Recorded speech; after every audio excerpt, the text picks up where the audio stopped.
새마을금고 우리 옆에서 또 10월 달에 바제하는 것도 여러분 기억해 주시고 늘 같이 기도할 수 있기를 바랍니다. 자, 하나님 말씀은 요한복음 1장, 요한복음 1장입니다. 요한복음 1장 19절부터 27절인데 같이 한번 읽도록 하겠습니다. 시작. 유대인들이 예루살렘에서 제사장들과 레인들을 요한에게 보내어 내가 누구냐 물을 때에 요한의 증언이 이러하니라. 요한이 드러내어 말하고 숨기지 아니하니 드러내어 말하는 나는 그리스도가 아니라 한데 또 묻되 그러면 누구냐 내가 엘리야냐 이르되 나는 아니라 또 묻되 내가 그 선야냐 대답하되 아니라 또 말하되 누구냐 우리를 보낸 이들에게 대답하게 하라. 너는 내게 대하여 무엇이라느냐 이르되 나는 선지자 이사야의 말과 같이 주의 길을 곱게 하라고 광야에서 애치는 자의 소리라. 그들은 바리새인들이 보낸 자라. 또 물어 이르되 내가 만일 그리스도도 아니요 엘리야도 아니요 선지자도 아닐진데 어째 세를 베푸느냐. 요한이 대답하되 나는 물로 세를 베풀거니와 너희 가운데 너희가 알지 못하는 한 사람이 있으니 곧 내 뒤에 오시는 그이라. 나는 그의 신발끈 풀기도 감당하지 못하겠노라 하더라. 아멘. 자, 오늘 말씀을 여러분 잘 들으면 여러분에게 놀라운 은혜가 임할 줄 믿습니다. 지난번은 여러분 빛으로 나와야 산다 그랬습니다. 아멘. 근데 여러분 누구나 다 그 빛을 보는 것은 아닙니다. 우리가 꼭 빛에서 나와야 하는 이유, 빛으로 나와야 하는 이유는 어둠 속에 있으면 볼 것을 볼 수 없다 그랬습니다. 어둠 속에서는 아무것도 볼 수가 없는 것입니다. 빛으로 나와야 우리가 이 빛 가운데 이렇게 모든 사물을 밝게 보듯이 빛으로 나와야 하나님의 계획을, 하나님의 사랑을, 하나님의 은혜를 우리가 볼 수 있는 것이죠. 할렐루야. 그래서 여러분 진짜 빛으로 나오는 사람은 누구냐? 내가 빛을 사모하고 빛 가운데로 나오기를 원하는 자에게 빛이 보이는 거예요. 그렇지 않으면 빛이 안 보입니다. 그 밝은 빛이 어둠 속에서 있어 보세요. 빛이 아무리 작은 빛만 비춰도요, 그 빛이 아무리 멀리 있어도 빛이 보이는 겁니다. 어둠 속에서는 빛이 밝게 보이는 것입니다. 빛을 못 보는 것은 늘 어둠 속에 거하기를 좋아하고, 어떤 사람은 빛이 비치면 자꾸 어둠 속으로 기어 들어가는 사람이 있어요. 그래서 못 보는 것이지, 빛으로 나오기를 원하는 사람은 언제나 빛을 볼 수 있는 줄로 믿습니다. 자, 오늘 말씀은 세례 요한의 비밀이라고 제목을 붙였습니다. 왜 그러냐면 마태복음 1장 21절에 보니까 아들을 낳으니 이름을 예수로 하라. 이는 그가 자기 백성을 그들의 죄에서 구원할 자였습니다 그랬죠. 하나님이 자기 백성을 구원하시기 위해서 예수의 이름으로 이 땅에 오셨습니다. 아멘. 이 놀라운 하나님의 계획 속에 누가 들어있냐면 세례 요한이 들어있습니다. 아멘. 이것이 여러분 놀라운 비밀인 거예요. 오늘 말씀을 통해서 잘 깨달을 수 있기를 바랍니다. 그러면 중요한 것은 우리를 죄에서 구원하는데 우리의 죄에서 구원하는 것은 하나밖에 없습니다. 레위기 17장 11절에 보면 시작. 육체의 생명은 피에 있습니다. 내가 이 피를 너희에게 주어 제단에 뿌려 너희의 생명을 위하여 속죄하게 하였나니 생명이 피에 있으므로 피가 죄를 속하느니라. 믿으면 아멘. 오직 피만이 우리 죄를 살 수 있다는 거죠. 그래서 히브리서 9장 22절에도 말하기를 율법을 따라 거의 모든 물건의 피로서 정결하게 되나니 피 흘림이 없은즉 사함이 없느니라 그랬습니다. 그래서 우리는 오직 예수의 피로 죄를 씻는 거죠. 그렇죠? 에베소 1장 7절에 다 같이 읽어보겠습니다. 우리는 그리스도 안에서 그의 은혜의 풍성함을 따라 그의 피가 누구죠?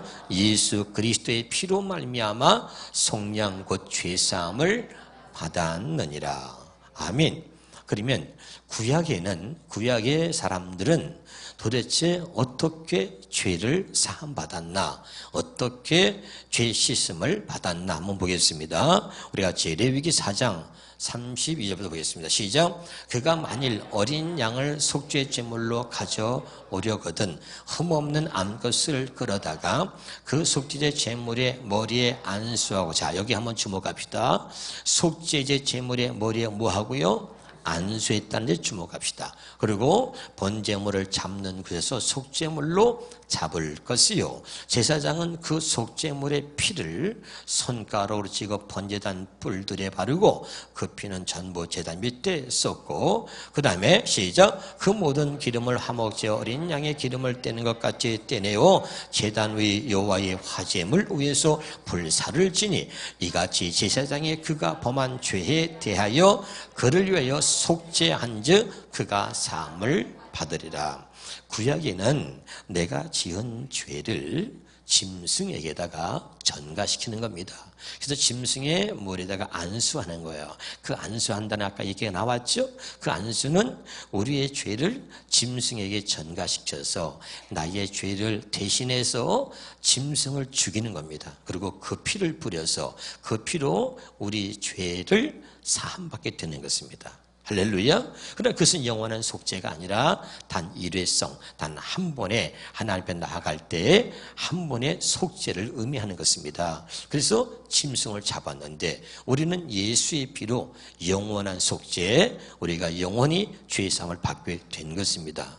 믿으시기를 주 이름으로 축원합니다. 자, 이 말씀을 여러분에게 왜 전하는지를 잘 기억하시고 그 다음을 여러분 보도록 하겠습니다. 자, 이사야 53장 6절에 봅시다. 시작. 우리는 다 양 같아서 그릇 행하여 각기 제 길로 갔거늘 여호와께서는 우리 모두의 죄악을 그에게 담당시키셨도다. 자, 구약의 사람들은 그들의 죄를 짐승에게 담당시킨 거예요.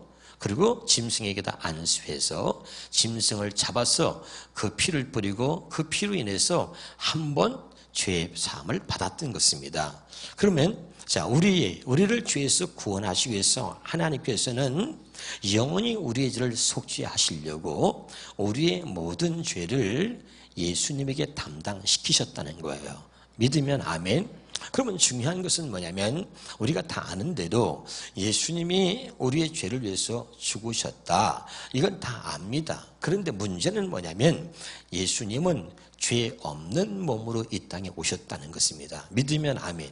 그럼 죄 없는 몸으로 이 땅에 오신 예수님이 어떻게 우리의 죄를 위해서 죽으셨느냐, 이게 중요합니다. 할렐루야. 한번 따라합시다. 어떻게, 누구를 통해서 우리의 죄가 예수님께 넘어갔나? 이게 중요해요. 자, 예수님은 죄 없는 몸으로 오셨어요. 그냥 죽으시면 의미가 없는 거예요. 근데 우리의 모든 인류의 죄가 어떻게 예수님에게 넘어갔느냐 이거죠. 하나님께서는 우리의 죄를 예수님께, 다시 읽어볼까요? 우리는 다 양 같아서 그릇 행하여 각기 제 길로 갔거늘 여호와께서는 우리 모두의 죄악을 예수님에게 담당시키셨단 말이에요. 아멘. 이게 중요해요. 그런데 중요한 것은 누구를 통해서 어떻게 우리의 죄가 예수님께 넘어갔느냐, 이게 오늘 비밀인 것입니다. 자, 세례요한이 이 땅에 온 것은 예수님의 길을, 평탄한 길을 예비하러 오셨고 회개하라 천국에 가까웠느니라. 우리가 예수님이 그냥 오시기 6개월 전에 세례요한이 이 땅에 와서 예수님을 증거했다 다 알고 있잖아요. 그렇죠?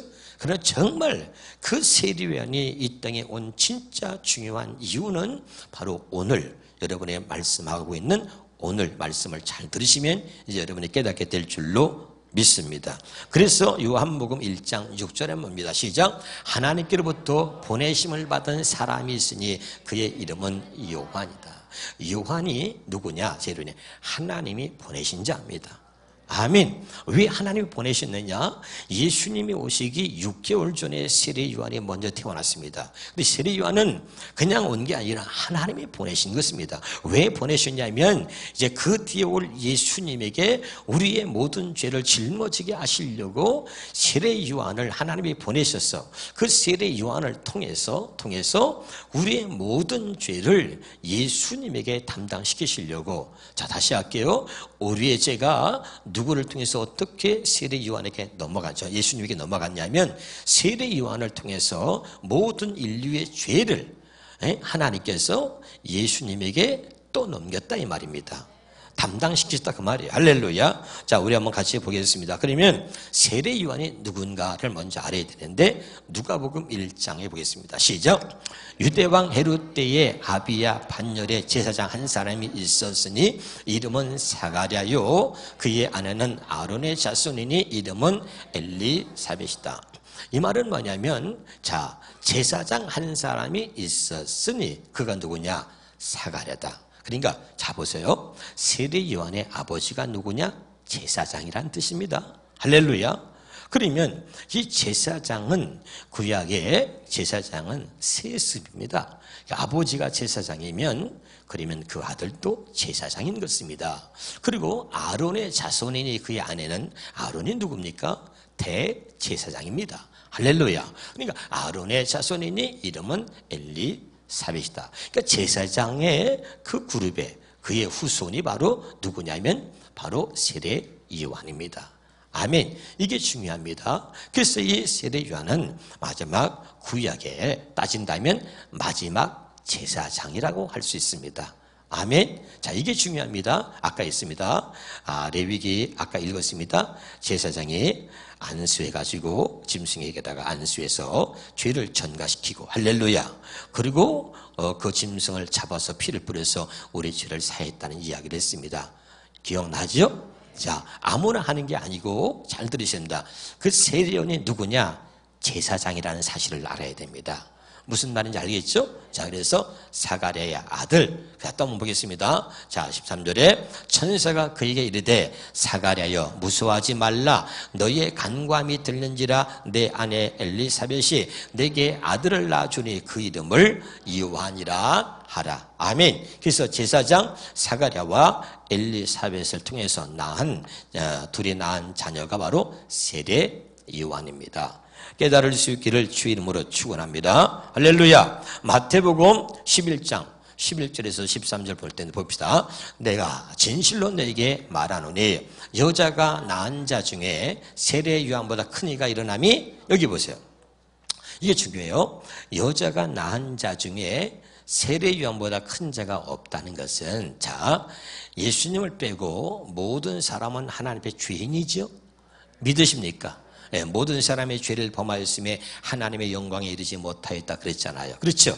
그러면 여자가 낳은 중에서 가장 큰 자라고 표현한 것은 뭐냐면 이 세례 요한을 하나님께서는 모든 인류의 대표로 모든 죄인의 대표로 세우신 겁니다.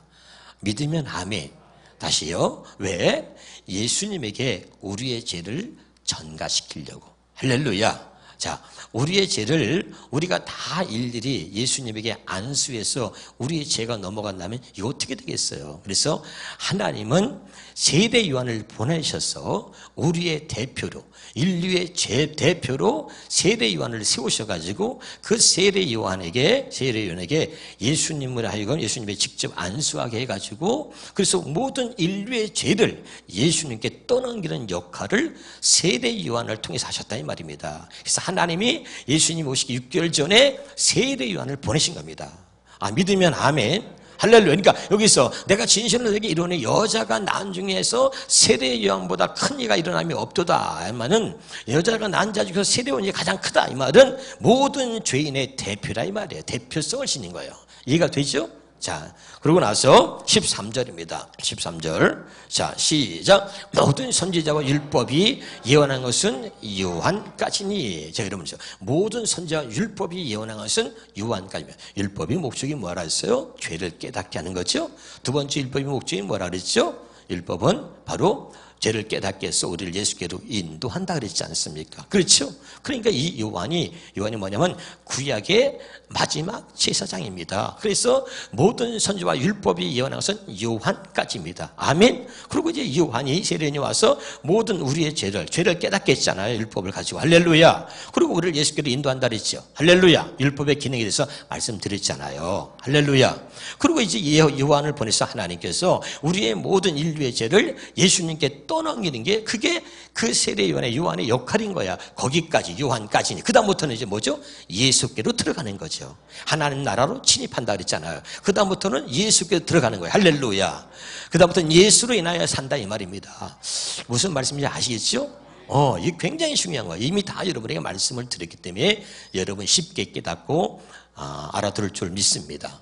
할렐루야. 그래서 모든 선지자와 율법이 예언한 것은 요한까지다 이 말이죠. 아멘. 그래서 마지막 제사장 이 요한이 이 예수님에게 모든 인류의 죄를 떠넘기고, 할렐루야. 그리고 그 요한까지인 거야. 그 다음부터는 이제 뭐야? 예수 믿고 사는 거야. 복음으로 들어가는 거야. 하나님 나라로 침입하는 것입니다.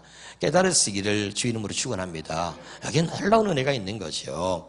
할렐루야. 자, 그러고 나서 이제 우리 그 다음에 한번 보겠습니다. 히브리서 9장 28절입니다. 시작. 이와 같이 그리스도도 많은 사람의 죄를 담당하시려고, 자, 어떤 죄를? 많은 사람의 죄를 담당하시려고 우리의 모든 죄를 예수님에게 담당시키셨다 그랬잖아요, 아까. 그렇죠? 누구를 통해서? 세례 요한을 통해서. 할렐루야. 그러면 어떻게 세례 요한을 통해서 우리의 죄가 예수님께 넘어갔는지 보겠습니다. 마태복음 3장 13절에 보겠습니다. 시작. 이때 예수께서 갈릴리로부터 요단강에 이르러 요한에게 세례를 받으려 하시니 요한이 말려 이르되 내가 당신에게 세례를 받아야 할 터인데 당신이 내게로 오시나이까. 예수께서 대답하여 이르시되 이제 허락하라. 우리가 이와 같이 하여 모든 의를 볼중이요. 자, 어떻게 세례 요한이 당신한테 세례를 줍니까?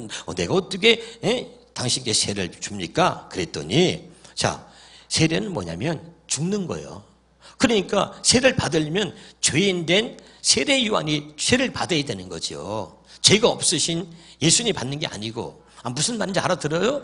세례는 죽는 거니까. 그러니까 죄인된 세례 요한이 그 죄의 삭은 사망이니까. 그렇죠? 그 세례를 받으면 마찬가지로 이 세례 요한이 세례를 받아야 되는데 거꾸로 예수님이 받는다니까 이 세례 요한이 이건 자기가 알고 있는 상식이나 지식과는 전혀 다르니까 어떻게 나한테 세례를 받으려고 하십니까? 그리고 되묻는 거예요. 이해가 됩니까? 그러니 예수님께서 말씀하신 거죠. 자, 이와 같이 하여 모든 의를 이루는 것이 합당하다 이 말입니다. 아멘. 내가 이 땅에 온 것은 모든 인류의 죄를 짊어지고 십자가에서 죽으려고 온 것이다. 그러니까 네가 나한테 세를 베풀어라. 이해가 되죠? 그러니까 세를 베푼다는 얘기는 뭐냐면 여기 보세요. 우리의 모든 죄를 예수님에게 넘기고 그리고 그 우리의 죄를 위해서 예수님이 죽는다는 의미가 있는 거예요. 믿으면 아멘. 다시 합니다. 이해가 되죠 지금? 예수님은 죄 없는 몸으로 오셨지만 세를 베푼다는 얘기는 우리의 모든 죄를 예수님께 떠넘기고 그리고 그 죄를 가지고 예수님이 죽는다는 것을 담고 있는 거예요. 할렐루야. 이게 놀라운 비밀이란 말이죠. 자, 우리는 단순하게 예수님이 우리 죄를 죽으셨어. 오늘 오전에도 어떤 분이 두 분이 가면서 막 가슴을 치면서 그래요. 일부 예배 때 목사님, 오늘 막 진짜 너무 놀라운 비밀을 깨달았습니다. 막 그러면서 너무너무 좋아하는 거예요. 이제 알았습니다. 그러는 거죠. 자, 우리 죄가 어떻게 모든 인류의 죄가 예수님께 넘어갔다고요? 세례 요한을 통해서 우리의 죄가 예수님께 넘어간 거예요. 할렐루야. 이걸 오늘 깨달으시길 바랍니다. 그래서 세례 요한이 예수님께 세례를 베풀었다는 얘기는 그러니까 그가 제사장으로서 세례를 베풀었다는 얘기는 우리의 모든 인류의 죄를 예수님께 떠넘기고 예수님이 세례는 죽는다는 거 아니에요? 예수님이 그래서 우리의 죄를 가지고 죽으실 거라는 것을 그것을 의미하는 거예요. 다 깨달을 수 있길 바랍니다. 자, 그러면서 16절에 예수께서 세례를 받으시고 곧 물에서 올라오실새 하늘이 열리고 하나님의 성령이 비둘같이 내려 자기 위에 임하심을 보시더니 17절에 하늘로부터 소리가 있어 말씀하시되 이는 내 사랑하는 아들이요 내 기뻐하는 자라. 이제 하나님의 계획을 이제 세례를 받음으로 예수님이 이루시는 거예요. 할렐루야. 그래서 내 사랑하는 자요 내 기뻐하는 아들이다 이렇게 말하고 있는 거예요. 믿으면 아멘. 이게 놀라운 하나님의 바로 계획하신 새 언약 복음 안에 들어있는 이게 복음의 비밀인 것입니다.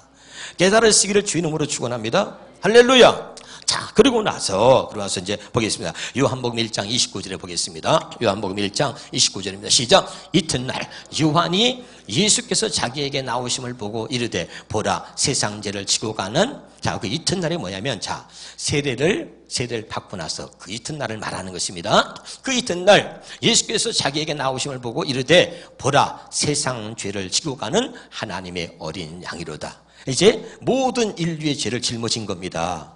이제 알아듣고 있나요? 이제 세례 요한을 통해서 모든 인류의 죄가 예수님께 넘어간 거예요. 할렐루야. 그러니까 세례 받고 나서 그 다음에 이제 사람들이 이제 예수님이 오니까 그때 보라, 세상 죄를 지고 가는 하나님의 어린 양이로다, 이렇게 말하고 있는 거예요. 이제 무슨 말인지 알겠죠?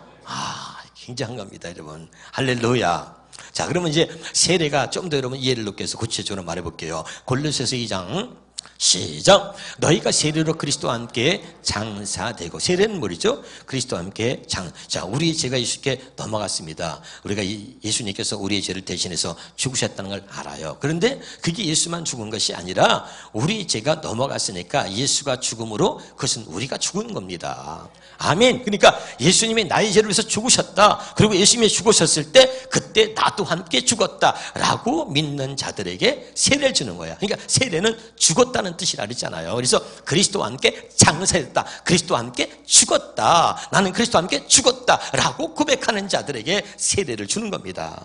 믿으면 아멘. 자, 그래서 또 죽은 자들 가운데서 그를 일으키신 하나님의 역사를 믿음으로 말미암아 그 안에서 함께 일으키심을 받았느니라. 아멘. 자, 중요한 겁니다. 다시 한번 보겠습니다. 로마서 6장으로 보겠습니다. 시작. 무릇 그리스도 예수와 합하여 세례를 받은 우리는, 합하여 세례를 받았다는 얘기는 예수님의 죽으심을, 왜 죽으셨는지, 그분이 나의 죄를 가지고 죽으셨다는 것을 믿을 수 없다면 세례는 이루어지지 않는 거예요. 세례는 그리스도와 예수와 합하여 세례를 받은 우리는, 그러는 거예요. 이해가 되죠? 자, 그의 죽으심과 합하여 세례를 받은 줄을 알지 못하느냐. 4절. 그러므로 우리가 그의 죽으심과 합하여 세례를 받음으로, 잘 들으셔야 돼요. 그 다음에 그와 함께 장사되었나니. 죽었습니다. 그 다음에 죽었으면 죽어서 끝나면 의미가 없어요. 죽었는데 그 다음에 이는 아버지의 영광으로 말미암아 그리스도를 죽은 자 가운데 살리심과 같이 우리로 또한 새 생명 가운데 행하려 하려 함이라. 아멘. 그러니까 다시요, 죽은 자 가운데서 예수 그리스도를 살리신 것과 같이 우리도 하나님의 생명으로 태어나서 이제는, 이 말이 뭐냐면 우리를 새 언약의 일꾼으로 살게 하시려고 한다, 이런 뜻입니다.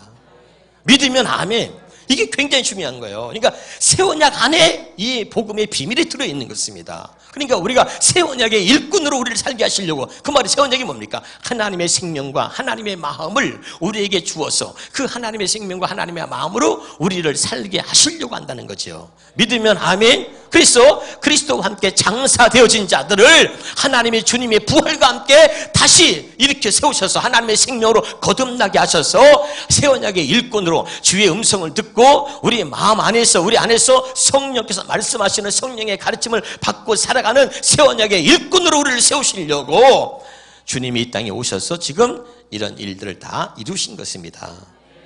깨달으시길 주 이름으로 축원합니다. 여기 여러분 중요한 포인트가 있는 거예요. 할렐루야.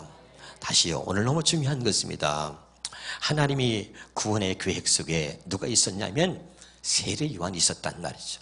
오늘 세례 요한의 비밀이라고 말씀을 제목을 정해서 전하고 있습니다. 이제 깨닫습니까? 우리 모든 인류의 죄가 어떻게 예수님께 넘어갔느냐.